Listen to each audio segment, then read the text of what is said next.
Bonjour les troisièmes, donc vous prenez votre cahier de cours, suite du chapitre sur les fonctions affines. Deuxièmement, représentation graphique. Donc on va représenter graphiquement les fonctions linéaires, on va faire une activité, petite activité, donc un exemple qu'on va faire ensemble. Alors soit, oui la lettre bizarre là c'est un S d'imprimerie, soit un carré de côté X. On peut faire un dessin à côté, vous prenez les lignes du cahier et vous dessinez rapidement un carré, un quadrilatère qui a 4 angles droits, 4 côtés de même longueur. Donc les 4 côtés mesurent X. Soit P, un P d'imprimerie, la fonction qui associe à X le périmètre du carré. Donc P, c'est la fonction qui à X associe le périmètre du carré. Donc X est le côté. Que vaut le périmètre du carré en fonction de X? Voilà, je vous laisse réfléchir 2 secondes. Vous copierez après, hein, vous le faites dans votre tête. Donc évidemment, si le côté fait X, le périmètre, c'est x plus x plus x plus x, c'est la longueur du tour. Donc c'est x multiplié par 4, 4x. On peut écrire tout simplement p de x égale 4x. P est une fonction linéaire de coefficient 4. Donc vous copiez ça. Et après on fait la suite.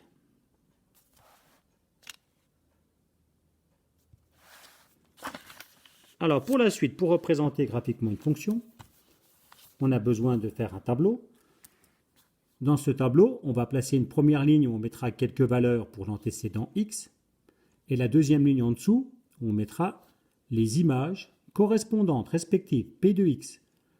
Voilà, un point est sur la représentation graphique de la fonction p, ça veut dire que son ordonnée est l'image de son abscisse. Donc pour avoir un point qui est sur la représentation graphique d'une fonction p, on prend n'importe quel nom, ça sera l'abscisse, on calcule son image, on a l'ordonnée correspondante. Donc on va placer les nombres 0, 0,5, 1, 1,5, 2, 2,5, 3.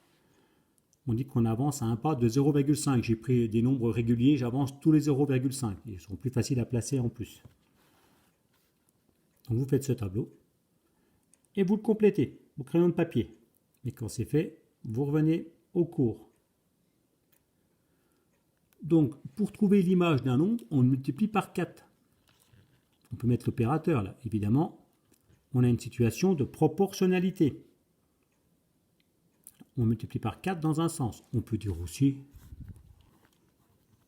qu'on divise par 4 dans l'autre. Donc quand j'ai un nombre et que je veux son image, je multiplie par 4. Si j'ai l'image et que je veux trouver l'antécédent, je fais le contraire, je divise par 4. Le périmètre et le côté sont proportionnels. Vous pouvez marquer en dessous. Le périmètre et le côté du carré sont proportionnels. Alors on calcule l'image de 0, hein, 4 fois 0, 0, l'image de 0,5, 0,5 multiplié par 4, ça fait 2, 1 multiplié par 4, 1,5 multiplié par 4, ça fait 6, 2 multiplié par 4, ça fait 8, 2,5 multiplié par 4, ça fait 10, 3 multiplié par 4, ça fait 12. On va donc faire un repère. Donc vous laissez, voilà, vous reprenez le tableau. On va donc faire un repère. Comme vous avez des feuilles gros carreaux. Alors, sur l'axe horizontal, l'axe des abscisses, qui représentera x, le côté du carré, on va marquer 4 gros carreaux pour une unité. Donc 4 gros carreaux, une unité. Parce qu'on ne va pas bien loin, on va jusqu'à 3. En ordonnée, on a besoin d'aller jusqu'à 12. Donc tout simplement, en ordonnée, verticalement, un gros carreau pour une unité. Donc en abscisse horizontale, ce sera le côté x, et en ordonnée verticalement, ce sera représenté l'image, donc P de x, le périmètre. Donc vous faites ce repère, et vous placez au crayon de papier, d'après le tableau, les points. Donc vous arrêtez la vidéo, vous faites le repère, vous essayez de placer quelques points, et vous venez voir la correction, voir si vous avez compris. Alors l'image de 0, c'est 0. L'image de 0, c'est 0. Donc on place le point d'abscisse 0, d'ordonnée 0. L'image de 0,5, c'est 2. Donc on part de 0,5. L'image de 0,5, c'est 2. Donc si le côté vaut 0,5, le périmètre vaut 2. Donc on part de 0,5 et on monte jusqu'à 2. Pour parler de façon plus mathématique, on prend le point d'abscisse 0,5. Voilà. Et l'ordonnée, c'est 2. Donc on place le point qui a pour abscisse 0,5 et pour ordonnée 2. L'image de 1, c'est 4. Donc on part de l'abscisse 1 et on prend comme ordonnée 4. Voilà. Si le côté vaut 1, le périmètre vaut 4. Et vous continuez. L'image de 1,5, c'est 6. Donc on part de l'abscisse 1,5 et on va jusqu'à l'ordonnée 6. L'image de 2, c'est 8. Donc on place le point qui a pour abscisse 2 et pour ordonnée 8. On part de 2,5, abscisse 2,5 et l'ordonnée c'est 10. Et pour finir, on place le point qui a pour abscisse 3 et pour ordonnée 12. On est dans une situation de proportionnalité. Ça signifie, vous l'avez peut-être vu en cinquième, dans une situation de proportionnalité, l'image de 0, c'est toujours 0, puisque 0 fois n'importe quel nombre, ça fait 0. Regardez ce qui se passe. Si j'avance de 1, je monte de 4. J'avance de 1, je monte de 4. Là, j'ai un angle. Voilà. C'est comme s'il y avait une petite pente entre l'horizontale et ma demi-droite qui est là. Donc, j'avance de 1, je monte de 4. Maintenant, si j'avance de 2, je monte de 8. J'ai la même pente. J'ai le même angle ici. Puisque si j'avance de 1, je monte de 4. Si j'avance de 2, donc horizontalement, si je vais 2 fois plus loin horizontalement, je vais monter 2 fois plus haut verticalement. On est dans une situation de proportionnalité, donc ça ne change pas la pente. Voilà. Si vous montez cette distance-là, ou si vous montez celle-là, imaginez en vélo, mais ce serait comme unité, on va prendre des mètres, enfin des mètres, c'est pas beaucoup. Des kilomètres, soyons courageux. Si vous montez cette pente en vélo et que vous arrêtez là, ce sera moins difficile que si vous allez là, évidemment, parce que le voyage ici est 2 fois plus long. Par contre, vous avez la même pente, voilà, le même angle. Voilà. Ça va faire mal aux jambes, pareil, sauf que ça fera mal aux jambes plus longtemps, puisque vous faites un trajet plus long. Donc, les points, vous voyez, à chaque fois que je fais ça, voilà, j'ai le même angle. Si je vais 3 fois plus loin, je monte 3 fois plus haut. Donc les points sont alignés. Moralité, quand on représente une situation de proportionnalité, on obtient des points qui sont alignés avec l'origine. Quand on représente une fonction linéaire, et ça ne marche que si c'est une fonction linéaire, cela signifie qu'elle est représentée graphiquement par une droite passant par l'origine du repère. Bon là, ce n'est pas une droite, c'est une demi-droite, puisque comme on a x et le côté d'un carré, c'est positif, le périmètre aussi, on a affaire qu'à des nombres positifs. C'est pour ça qu'on a une demi-droite. On peut prolonger. Hein.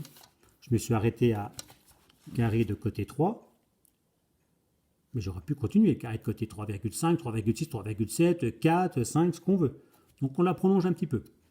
Donc c'est la demi-droite qui est là, représente la fonction linéaire petit f. Et vous notez la phrase qui est en dessous.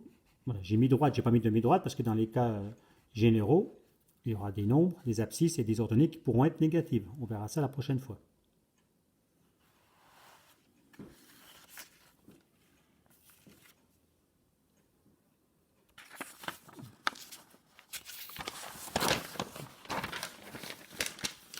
Alors maintenant, ce que vous allez essayer de faire, vous allez noter, trouve l'image de 1,25 par P, toujours dans le cahier de cours, hein, par le graphique. C'est-à-dire vous allez utiliser le graphique. Graphiquement, comment on fait pour trouver l'image de 1,25? Donc on l'a déjà fait plein de fois dans le chapitre des fonctions, donc ça ne change pas, ça ne change rien du tout, c'est toujours pareil. Vous pouvez faire au crayon de papier ou virtuellement. Où est-ce qu'on peut lire? Donc vous copiez ça, puis vous essayez de reprendre votre graphique et de trouver l'image de 1,25. Et après vous venez à la correction. Alors si je veux trouver l'image de 1,25, je reprends le graphique, je pars de l'abscisse 1,25, donc là j'ai fait exprès, là c'est 1,5, puis 1,25 c'est ici, 0,25 c'est un quart.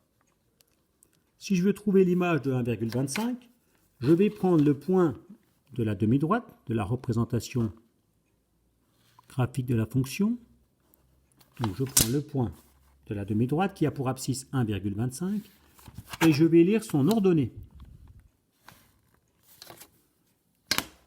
Donc l'image de 1,25, ça semble être 5. C'est un graphique, donc rien ne me prouve que c'est une valeur exacte. Vous faites ça. Sur votre dessin, vous faites en rouge l'image de 1,25. Comme d'habitude, on repère le point de la demi-droite qui a pour abscisse 1,25 et on lit son ordonnée. l'image de 1,25, donc l'antécédent se lit sur l'axe horizontal des abscisses, et son image se lit sur l'axe des ordonnées, l'axe vertical. Donc vous faites ça en rouge. Et vous notez que l'image de 1,25, c'est environ 5. Vous précisez bien que c'est une valeur approchée.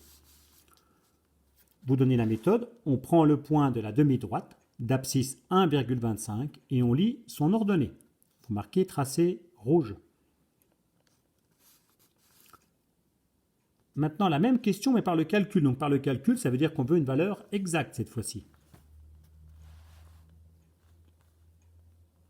Donc, vous essayez de trouver au brouillon l'image de 1,25, valeur exacte par un calcul. Puis après, vous revenez à la vidéo et vous prenez ça dans votre cahier de cours. Alors, par le calcul, l'image de 1,25, P de x, c'est 4 fois x. Donc, on remplace x par 1,25. L'image de 1,25, c'est 4 fois 1,25. Tout simplement, si on a un carré de côté 1,25, si on veut le périmètre, on fait 4 fois côté. On multiplie par 4 pour avoir l'image d'un nombre. Et 4 fois 1,25, ça fait 5. Donc effectivement, 5, là on le sait, grâce au calcul, c'est une valeur exacte. Vous notez ça.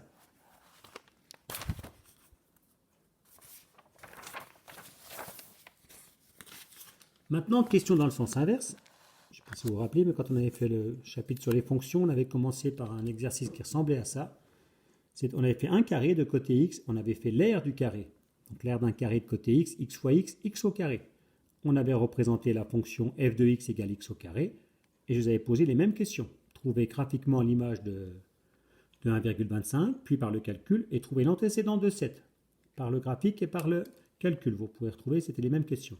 Là, c'est encore plus simple, parce qu'une fonction linéaire, graphiquement et les calculs, tout est plus simple.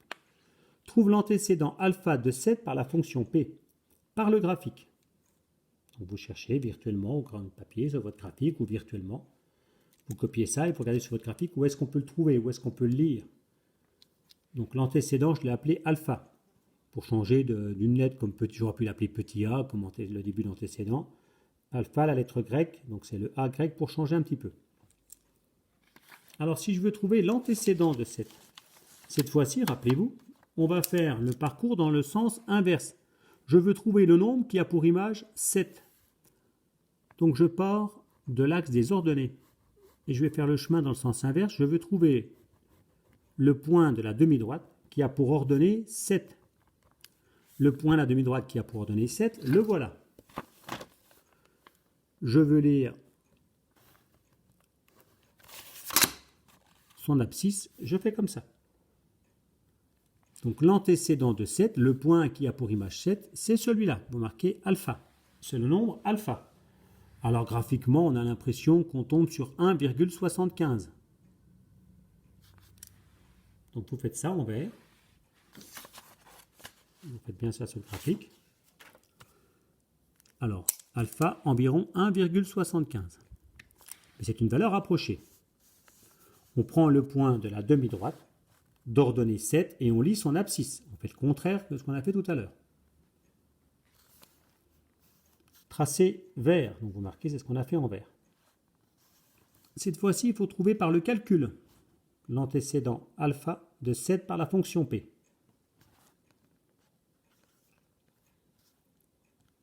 Alors, vous notez ça, je vous laisse réfléchir, vous cherchez au brouillon, vous essayez de trouver la valeur exacte par un calcul. Alors on a vu tout à l'heure, on veut faire simple dans le tableau, que quand on connaît un antécédent et qu'on veut son image, on multiplie par 4. Et bien, évidemment, quand on connaît l'image et qu'on veut retrouver l'antécédent, on va diviser par 4. Donc on pourrait tout simplement aller un peu plus vite, ceux qui ont bien compris, puis faire 7 divisé par 4. Je vais aller doucement. Je cherche le nombre alpha qui a pour image 7, puisque c'est l'antécédent de 7. On ne veut pas trouver l'image de 7, il ne faut pas faire ça. Ceux qui font ça, ils calculent l'image de 7. Vous ne notez pas ça. On cherche le nombre qui a pour image 7. L'image d'un nombre, c'est 4 fois x, donc on fait 4 fois alpha égale 7. Je vous rappelle qu'ici, c'est fois. Quel est le nombre qui est multiplié par 4 qui donne 7? On fait le contraire de multiplier par 4. De l'autre côté, on divise par 4. Alpha égale 7 sur 4. Et 7 divisé par 4, ça fait 1,75. Donc effectivement, 1,75, c'était une valeur exacte. Voilà, l'antécédent de 7 est égal à 1,75. On peut noter P de 1,75 égale 7. Voilà, ce sera tout pour aujourd'hui.